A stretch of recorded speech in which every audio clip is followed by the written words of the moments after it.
25 minutos makinig sa alas 6 sa aga. Sa ilo kita subong sa Balita Internasyonal. Ginkumpirma ni United States President Donald Trump nga pirmado na sa Estados Unidos kag sang Iran ang memorandum of understanding. Agud nga untaton na ang giyera kag buksan na liwat ang Strait of Hormuz. Ginpahayag ni Trump sa iya pag-abot sa France para sa summit sang G7 group. Ang iya kumpirmasyon ang kasunod sang pahayag sang senior U.S. administration officials nga may virtual signing na sang agreement kung sa rin ang nagpirma para sa U.S. Amo sa Trump kag Vice President J.D. Vance, samtang nagpirma naman para sa Iran.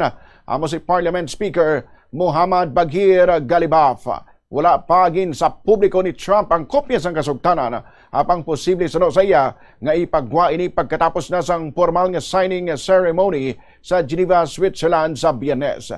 Isa ka oras lang ang kalayon sa Geneva sa summit venue sa Evian-les-Bains sa French Alps kung sa rin yara ang G7 leaders apan ang gagwa sa inisal nga impormasyon nga hindi na magtambong si Trump.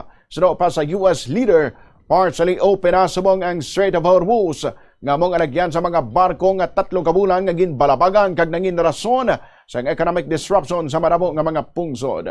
Sa idalom sa kasugtanan sa US kag Iran, palawigon ang ceasefire sang 60 pa kadlaw para nga may tiempo ang duha ka kampo nga magnegosar sa mga detalye para sa final agreement. I'm very happy to say we're signed, the deal's all signed. And the strait is already partially opened. As you know, they're doing a little hunting for a couple of mines that they've already found. But it's essentially ships are starting to go out now. On Friday, it'll be completely opened. We got along very well with Iran. It's a different set of leaders. As you know, the first set is gone. The second set is gone.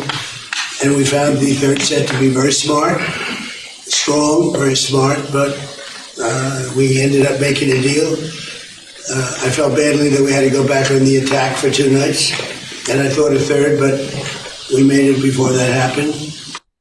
Si United States President Donald Trump